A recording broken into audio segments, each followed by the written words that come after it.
Welcome to my YouTube channel. आज है lecture number 6 chapter 7 Griffith electrodynamic book का, और चैप्टर का नेम है इलेक्ट्रोडायनेमिक्स। टॉपिक है energy stored in magnetic field. इस पूरे टॉपिक में हमने पढ़ना क्या है कि हमने ये बात की थी कि जब हमारे पास करंट प्रोड्यूस होता है तो करंट मूविंग चार्जेस की वजह से प्रोड्यूस होता है। जब चार्जेस मूव करते हैं तो हमें उन पे फोर्स लगानी पड़ती है जिसकी वजह से वो मूव करते हैं। हमें वर्क डन, फोर्स मतलब हमें वर्क डन करना पड़ता है जिसकी वजह से वो मूव करते हैं। तो वो वर्क डन जो हमने उन पे लगाया, तो चार्जेस मूव किए, करंट प्रोड्यूस हुआ, वो वर्क डन हमारे पास क्या होता है, एज द एनर्जी के फॉर्म में स्टोर्ड हो जाता है। ठीक है। अब इलेक्ट्रोस्टैटिक में हम अगर देखें तो इलेक्ट्रोस्टैटिक में हमने क्या होता है, हमारे पास दो चार्जेस हैं। अब ये नेगेटिव है एक चार्ज, और एक हमारे पास चार्ज क्या है, पॉजिटिव। अब ये दो चार्जेस हैं, इनके दरमियान क्या है, इलेक्ट्रोस्टैटिक फोर्स तो है, लेकिन क्योंकि ये ऑपोजिट चार्जेस हैं तो इनके दरमियान कौन सी फोर्स है, फोर्स ऑफ अट्रैक्शन है। अब अगर मैं इस पॉजिटिव चार्ज को मूव करवाऊँ तो यहाँ से अगर मुझे इसको मूव करवाना होगा तो मुझे वर्क करना पड़ेगा। क्यों वर्क करना पड़ेगा? क्योंकि इनके दरमियान में एक इलेक्ट्रोस्टैटिक फोर्स भी है, तो मुझे वर्क करना पड़ेगा उस इलेक्ट्रोस्टैटिक फोर्स ऑफ अट्रैक्शन के against. Electrostatic force of attraction क्या है इसमें, ठीक है, फोर्स ऑफ अट्रैक्शन जो आप कह लो, समझ जाना, ठीक है, वो इस डायरेक्शन में है। अब मुझे जो है चार्ज को इधर मूव करना है, मैं इसको इधर लेके जाना चाह रही हूँ, तो मैं इस पर क्या लगाऊंगी, वर्क डन करूँगी।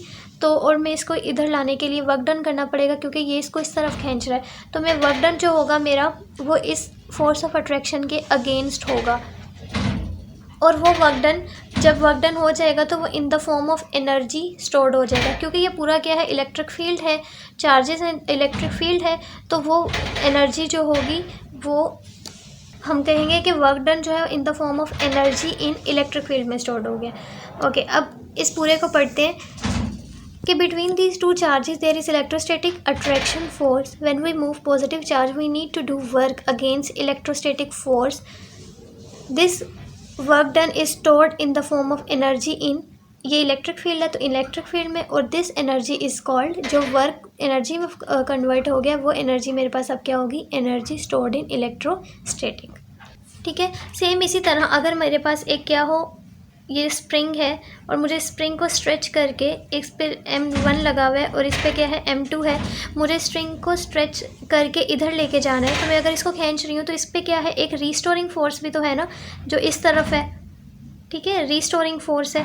तो मुझे वर्क डन जो करना पड़ेगा वो अगेंस्ट रीस्टोरिंग फोर्स करना पड़ेगा। तो वर्क डन आप करते हो किसी न किसी चीज़ के अगेंस्ट करते हो, ठीक है। सेम इसी तरह अगर आप मैग्नेटोस्टैटिक जो हम पढ़ रहे हैं उसमें क्या है कि work is done to start a current in some circuit, ठीक है। अब करंट को स्टार्ट करने के लिए वर्क डन तो करना पड़ेगा।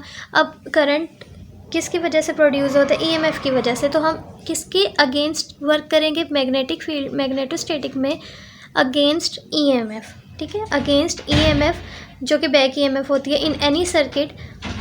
किसी भी सर्किट में work is done to start a current against EMF, और वो वर्क डन हमारे पास क्या होगा, वो work done is stored as energy, और इन मैग्नेटिक फील्ड, जब मैग्नेटिक फील्ड में स्टोर्ड हो गया तो this energy is called energy stored in magnetic field. मतलब हमने एक वर्क किया करंट को स्टार्ट करने के लिए, और वो वर्क हमने अगेंस्ट ईएमएफ के किया।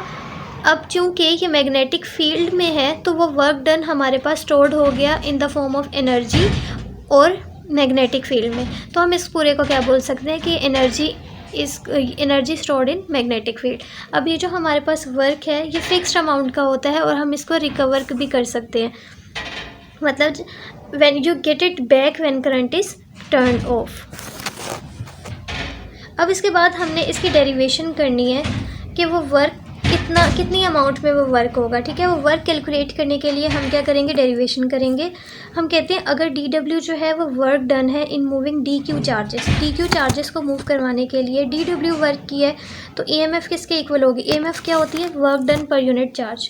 तो मैंने यहाँ पे लिखा work done per unit charge, क्योंकि DW वर्क हुआ है DQ चार्जेस को मूव करवाने के लिए, सो साथ DQ आ गया, DD आ गया। यहाँ पे DW की वैल्यू कैलकुलेट निकाली मैंने, EDQ। अब I किसके इक्वल होता है, DQ/dt के। तो यहाँ से मैं DQ की वैल्यू कैलकुलेट कर सकती हूँ, IDT। तो यहाँ पे DQ की जगह मैंने क्या लिख दिया, EIDT, और यहाँ से EI की वैल्यू कैलकुलेट कर ली जो कि मेरे पास आ गई DW/dt। अब जो मेरे पास वहाँ वैल्यू आई थी E I is equal to D W, उसको मैंने रख लिया क्योंकि मुझे ई की वैल्यू चाहिए, ई एम एफ की, जो बैक ई एम एफ उसमें प्रोड्यूस, उसकी वैल्यू क्या है हमारे पास। बैक ई एम एफ किसके इक्वल होता है, B E M F is change rate of change of flux के, तो minus D phi by D T. अगर मैं इसको मैग्नीट्यूड फॉर्म में लिखूँगी तो यहाँ से माइनस साइन गायब हो जाएगा, D phi by D T. अब ये जो ये पूरा है ना, इसके ये आपके पास सेल्फ इंडक्टेंस में होता है, म्यूचुअल नहीं होते, क्योंकि एक कॉइल होती है उसमें एक इंडक्टर लगा हुआ होता है और उसमें आप ये सारा काम कर रहे होते हैं। तो इसमें आपके पास इंडक्टेंस कौन सी है, आप लिख सकते हो कि इंडक्टेंस जो है वो आपके पास सेल्फ इंडक्टेंस है। So phi is equals to L I, तो यहाँ पे आपने फाई की वैल्यू पुट कर दोगे, D by D T L I, E M F equal L D I by D T. हम पिछले लेक्चर में कैलकुलेट भी कर चुके हैं कि हमारे पास सेल्फ इंडक्टेंस के केस में ई एम एफ ये होती है। अब मैंने ई एम एफ की वैल्यू कैलकुलेट कर ली, तो जो मेरे पास वैल्यू आई थी D W by D T E I के, वहाँ पे मैंने यहाँ से डी डब्ल्यू, क्योंकि मुझे वर्क कैलकुलेट करना है ना, तो अगेन मैं D W is equal to E I D T, यहाँ पर मैं ई की वैल्यू पुट कर दूँगी L D I by D T, और यहाँ पर ये आई और डी टी इसके साथ आ गया। अब आप लोग ये एक्स्ट्रा मैंने स्टेप कर दिया, वैसे डी टी यहाँ से भी कैंसिल हो सकता था। मैं यहाँ पे पहले इसको लेके गई, फिर I L D I square लिखा, सॉरी डी आई स्क्वेयर नहीं है, डी आई लिखा और डी टी। उसके बाद ये दोनों यहाँ से कैंसिल हो गए, तो D W is I L D I. Okay, net work done निकालने के लिए क्या करना पड़ता है, इंटीग्रेट करना पड़ता है। पहले करंट कितना था, ज़ीरो था, फिर उसके बाद हमने बिल्ड किया, क्योंकि हमने वर्क किया तो चार्जेस मूव किए तो करंट बिल्डअप हुआ। तो if we start with zero current and build it up to a final value I, तो नेट वर्क डन जो होगा टू ड्राइव करंट ज़ीरो से आई तक, उसको हम इंटीग्रेट कर देंगे ज़ीरो टू आई। यहाँ से ये डी और डेरिवेटिव और इंटीग्रल आपस में कैंसिल, सिर्फ वर्क रह जाएगा, एल आई डी आई, इसकी integration I square by two हो जाएगी। देन वर्क डन किसके इक्वल हो गया, half L I square. This work done will be equal to the energy stored in magnetic field, क्योंकि हम कहते हैं कि वर्क डन स्टोर्ड हो जाता है in the form of energy. अभी पूरे मैग्नेटिक फील्ड की बात हो रही है, तो हम इसको बोलेंगे कि work done will be equal to the energy stored in magnetic field. Okay, अब उसके बाद ये जो वर्क है ना, ये आपके पास इसको ये डिपेंड करता है, यहाँ से देखें तो एल ज्योमेट्री पे और हमारे पास फाइनल करंट आई है। इतना ये टाइम वगैरह पे डिपेंड नहीं करता, कितना टाइम लगा करंट को बिल्ड, वो उस पर डिपेंड नहीं कर रहा, सिर्फ डिपेंड कर रहा है geometry of the loop and final current. अभी हमने कहा कि ये वर्क डन जो होता है वो in the form of energy stored हो जाता है, तो हम एनर्जी को यू से लिखते हैं, तो हमने उसको वर्क की जगह क्या लिख दिया, वर्क को रिप्लेस कर दिया यू से, तो U is equal to half L I square. Okay, electrostatic में हमने पढ़ा था कि हमारे पास जब एनर्जी स्टोर्ड हुई थी तो वो इक्वल थी यू ई, ई मीन्स कि electrostatic half Q square by C. ये इलेक्ट्रोस्टैटिक में आप लोगों हमने ये चीज़ प्रूफ थी। उसके बाद इलेक्ट्रोस्टैटिक में half Q C V square होती थी यहाँ पे, ठीक है, ये चीज़ थी। यहाँ पे क्यू इक्वल होता है सी वी के और वी इक्वल होगा क्यू बाय सी के। तो ये सब कुछ पुट करके हमारे पास इलेक्ट्रोस्टैटिक एनर्जी आई थी वो थी half Q square by C. Magnetostatic में हमारे पास क्या आई है, हाफ एल आई स्क्वेयर। तो अगर हम वन और टू को कंपेयर करें, कंबाइन करें, तो एनालॉजी के ज़रिए हम लिख सकते हैं कि एल जो है वो यहाँ पे क्यू और आई ये आपस में रिलेट कर रहे हैं, लेकिन एल वहाँ पे एल है, यहाँ पे वन बाय सी है, तो हम इनको क्या लिख सकते हैं कि ये एनालोगस हैं, वन बाय एल जो है analogous to one by C. Okay, उसके बाद हमने इलेक्ट्रोस्टैटिक में देखा था कि हमारे पास जो एनर्जी थी स्टोर्ड इन इलेक्ट्रिक फील्ड वो क्या थी, half epsilon not E square D tau. ये भी वही एनर्जी है, लेकिन हम ज़्यादातर ये वाली एनर्जी यूज़ करते हैं, ठीक है, वो भी एनर्जी थी, ये भी एनर्जी है, लेकिन ये वाली एनर्जी जो है वो इसकी ज़्यादा एप्लीकेशंस हैं, न्यूमेरिकल प्रॉब्लम्स में भी हम इसको ज़्यादा यूज़ करते हैं। और एनर्जी डेंसिटी निकाली थी, डेंसिटी क्या होती है, energy stored per unit volume.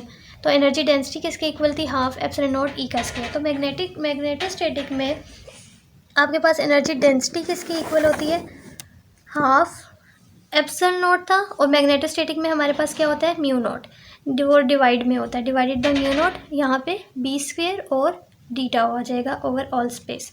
तो ये हमने एनर्जी निकाली स्टोर्ड इन, ये एनर्जी स्टोर्ड इन इलेक्ट्रिक फील्ड था, हाफ एप्सिलॉन नॉट, यहाँ पे क्या होगा, हाफ म्यू नॉट, और इसकी जगह बी स्क्वायर और डी टाउ, सिर्फ एप्सिलॉन नॉट की जगह divided by mu naught. Energy density अगर लिखें तो एनर्जी डेंसिटी हमारे पास क्या है, वहाँ पे क्या थी, हाफ म्यू नॉट ई का स्क्वायर, यहाँ पे क्या होगी, हाफ म्यू नॉट की जगह एप्सिलॉन नॉट था वहाँ पे, एप्सिलॉन नॉट की जगह म्यू नॉट डिवाइड में और ई की जगह बी का स्क्वायर। अब इसके बाद हमने क्या करना है, प्रूफ करना है, और वो प्रूफ है किसका, इसका। ठीक है, तो अभी हमने क्या करना है, प्रूफ करना है, और वो इसका है, एनर्जी डेंसिटी को प्रूफ करना है। हम यहाँ पे हम सबसे पहले लिखेंगे कि फ्लक्स किसके इक्वल होता है, बी डॉट डी ए के। फ्लक्स को in term of vector potential लिखेंगे तो बी की वैल्यू हो जाएगी del cross A dot D A. Stokes theorem use करेंगे। स्टोक्स थ्योरम क्या, ठीक है, अभी तक हमने फाई की वैल्यू लिखी है फ्लक्स की।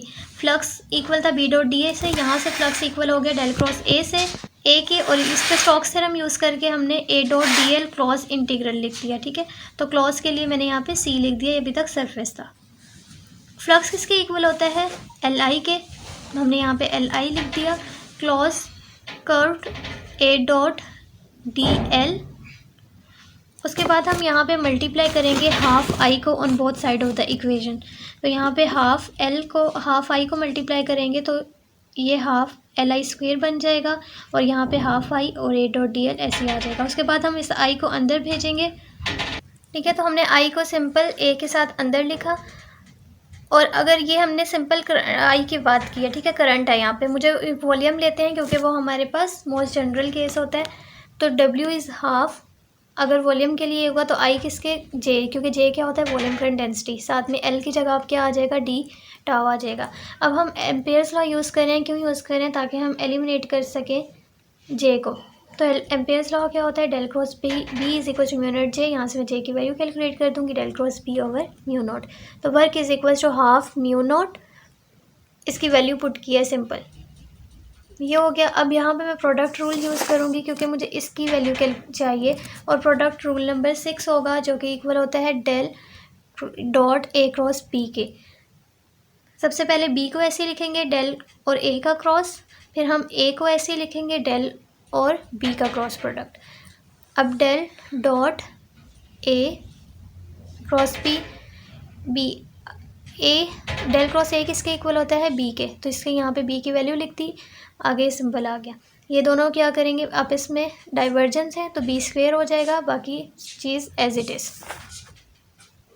ठीक है, उसके बाद यहाँ पे इस चीज़ को उधर ले गया और इसको इधर ले आए, और सेम बाकी चीज़ सेम है, माइनस आएगा क्योंकि यहाँ से यहाँ आएगा तो माइनस तो आएगा, और ये माइनस उधर जाएगा तो प्लस हो जाएगा। फिर उसके बाद अब ये फॉर्म इसकी बन गई है। ठीक है, ए डॉट डेल, ठीक है, यहाँ से मिस्टेक थी, ठीक कर लेना। फिर उसके बाद वर्क, अब इसकी वैल्यू पुट कर देंगे इसमें, हाफ म्यू नॉट, ऐसे ही ये सिंपल आ गया क्योंकि हमने इसको वॉल्यूम में चेंज कर लिया था, तो क्लॉज वॉल्यूम इसमें चेंज हो जाए, बताना भूल गई थी। यहाँ पे ये आ गया, और बी स्क्वेयर माइनस इसकी वैल्यू पूरी यहाँ पे पुट कर दिया, सॉरी इसकी वैल्यू यहाँ पे पूरी पुट कर देंगे, साथ में डी टाउ आ जाएगा। अब हाफ म्यू नॉट इसके साथ भी मल्टीप्लाई हो रहा है और इसके साथ भी मल्टीप्लाई हो रहा है, तो यहाँ पे हाफ म्यू नॉट इसके साथ होगा, साथ में डी टाउ माइनस ये यहाँ पे लिखा है हाफ म्यू नॉट। और अब यहाँ पे अगेन स्टोक्स थ्योरम यूज़ करेंगे। जब स्टोक्स थ्योरम यूज़ करेंगे तो ये किस में चेंज हो जाएगा, क्लॉज और वॉल्यूम से सरफेस में चला जाएगा, डी ए। अब यहाँ पे इस चीज़ को हम क्या ले लेंगे, ज़ीरो ले लेंगे। ज़ीरो क्यों लेंगे, क्योंकि हम कहते हैं कि जब हमारे पास इंटीग्रल वी और एस इकट्ठे आ जाते हैं, तो जैसे जैसे हम वी को एक्सपेंड करते हैं तो surface integral approaches to zero हो जाता है, मतलब वो ख़त्म हो जाता है। हम वी को जैसे जैसे एक्सपेंड करेंगे तो हमारे पास एस जो होगा वो ख़त्म हो जाएगा। तो यहाँ पे लिखा है the larger the region we pick the greater the contribution from the volume integral and therefore smaller is that of surface integral. या फिर ये दूसरी रीज़न है, if we integrate over all space then surface integral goes to zero. तो ये इसको zero करने की इसकी सारी रीज़न है। यहाँ पे हमने इसको ज़ीरो पुट किया, सिर्फ ये चीज़ रह गई, बी स्क्वेयर डी टाउ, और ये क्या है, टाउ है, तो ओवर हम इसको इंटीग्रेट करें ओवर ऑल स्पेस, तो यहाँ से इक्वल हो जाएगा half mu not be square.